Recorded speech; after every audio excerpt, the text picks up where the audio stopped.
Today, I'm going to talk about One Piece. This is a spoiler heavy video. If you are not reading One Piece, you should read One Piece. Um, if you do not want to be spoiled about the finale of the fucking thing, because I think we're in the finale, really, you should click away. I don't need your views. Thank you very much. Go read One Piece, okay? Uh, I'll give you 3 seconds. Three, two, one. You're gone. You're not here anymore. Whoosh! You've gone into the magical land of reading the best manga of all time. Okay, so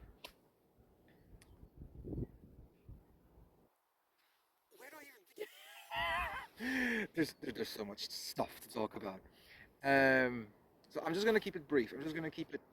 I mean, just my thoughts on the latest chapter because I did not. I am in frequent discussions with my friends, my co-host, my podcast co-hosts, about One Piece, and some people were worried where Elbaf was going and how Tommy Reversi is kind of weird and not consistent and uh, a little bit underwhelming. Um, we are getting so many fucking insane lore drops, and I feel like we've only just begun. I feel like over the course of the next, what, 2 years? Probably? It's just gonna be one after the other. Like, it's just gonna be connecting the dots we didn't even know existed. I feel with the reveal of the big baddie emu, who may not even be the big baddie, I'm not even sure at this point. Uh, there are so many possibilities Oda could take this with, and I'm struggling to even be coherent here because there's so much. As someone who is fairly recently caught up and has become a fan, like it's been what, 2 years now? Yeah, 2 years. Actually, no, it's been 3 years. I hate time. Anyway, uh, as someone who hasn't been following One Piece from the start, I can only imagine what it's like for people who are there from the very beginning. So it's kind of really, I keep using the word insane, ambitious, um, incredible, amazing, and he Goda keeps winning. Uh, so we have Emu's review. I really like the fact. I really like the idea that I've seen some people online say it that Usopp rage baited him to show up. God Emperor Usopp, us Usopp fans are winning. I really like that. I really like the fact that all of this is still some kind of weird, incredible setup. I do not know what to expect out of Emu's character or whatever his lore backstory flashback thing is gonna be. Like we already got the God Valley flashback in this arc. Are we gonna get another one? I doubt it, but you never know. Oda's fucking insane. Um, the the presence, I'm gonna say magnificence, but like the grandeur of Emu's appearance, even for One Piece. Like when the five Gorosei popped up that one time, that was wild. And this guy,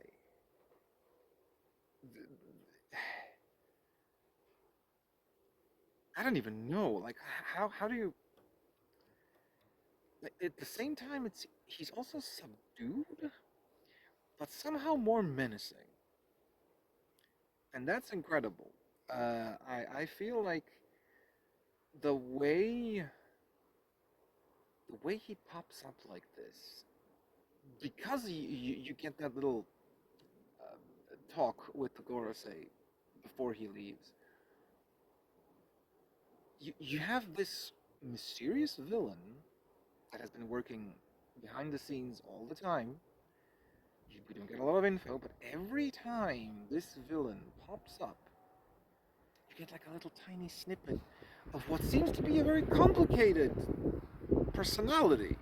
Uh, or complex. Sorry, maybe complex is the right word. It's we don't know a lot, yet we've spent so much time ruminating over him that just the mere thought of seeing his face right here, right now, is concerning. Like we knew it was gonna happen, obviously.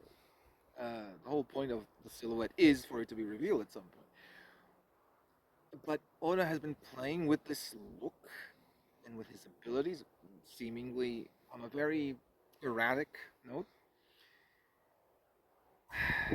I've heard um, critiques, comments, complaints that Oda doesn't know what he's doing with Emu. He's just, like it's just a big bad that's in the background, and it's a convenient scapegoat to have like the world government over everything. But man, he is cooking. I feel like with the amount of cooking he has done over the course of what 40 fucking years. But Jesus Christ, we do not know where the fuck this is going. Like, how does he manage to turn very simple, very standard concepts like good, evil, Jesus, Satan, um, uh, all of these, like, let's say cliches. Like, it makes sense that Emu has the devil fruit. Like, it is the devil fruit. Not a devil fruit, it's the devil fruit. It's so fucking simple, and I've never seen anyone guess it. Like, it's like right there. You don't need to overthink it because, I mean, I say that, and Oda overthinks apparently everything. Like, I don't. My takeaway is that Oda is fucking insane. In a good way, affectionately. I believe, I really think that One Piece as a work of art, as a novel, graphic novel, however you want to put it, just because of the sheer scope of it, and that it works with that sheer scope, I I tried to find some kind of like plot hole or loophole or inconsistency as I was going, as I was reading, because it's a huge body of work, right? Man, I don't know. Like, Berserk has the first page. Berserk has arguably the whole first arc that is less consistent with the rest of the manga, and then retroactively is included as it should be. And it's like you could make the argument for something like Berserk, aka Miura, that he was learning as he goes. Oda is also obviously learning as he goes. I'm not saying he isn't. We know that he made up some things on the spot. We know that, or because of pressure from higher ups. Right? We know this, but like the way he collects everything together is fucking wild. How does he do it? Um,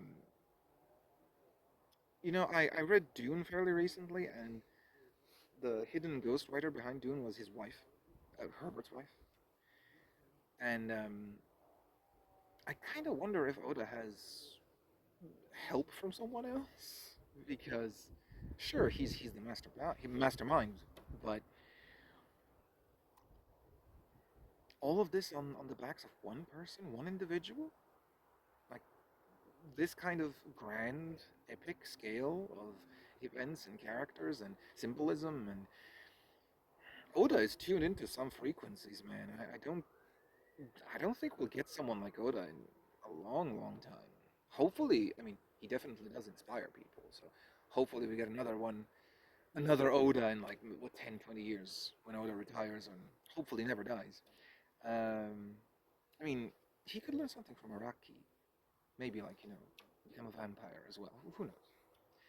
Anyway, I just realized I haven't talked about the actual chapter a lot, but that's fine, I guess. I just want to put out my thoughts that Oda's fucking insane in a good way. Um, so yeah, if I mean if you've watched this, you've already read the chapter. But if you know someone who hasn't read One Piece and isn't planning on it, you should force them. I think One Piece is very important to read. Um, it is the modern equivalent to what? Dante's Inferno? I'm not even sure. The Bible, maybe. Kind of. So, you should probably do that. Yeah. Have a good one. Today, I'm going to show you a very nice flower that I've never seen before. This is the Cistus ladanifer from the Cistaceae. Cistaceae? I'm not sure how to pronounce it. We call it Guma cistus, aka common gum cistus. It is notable because it was used it has like a special resin called labdanum, which was used in medicine way before. And today it's just an ornamental plant. It's from the Western Mediterranean, France, Morocco, Algeria, that kind of stuff. And it's very nice. Like it bloomed, like what? It bloomed a few days ago, I think, from the time of this recording. So it has, it doesn't really have some kind of smell. Apparently the resin, the labdanum you get, is very woody. Like it's used in perfume today. It used to like be a sort of a makeshift cure for rheumatism and menstrual problems and stuff like that. The Wikipedia article says that they used to get labdanum by basically combing the beards of goats that grazed on these. They're apparently very aggressive. They like grow very quickly. We keep them contained to this one shrub though, for now. So anyway, a very nice flower. It looks really pretty. That's it. That's your plant factoid for the day. Enjoy.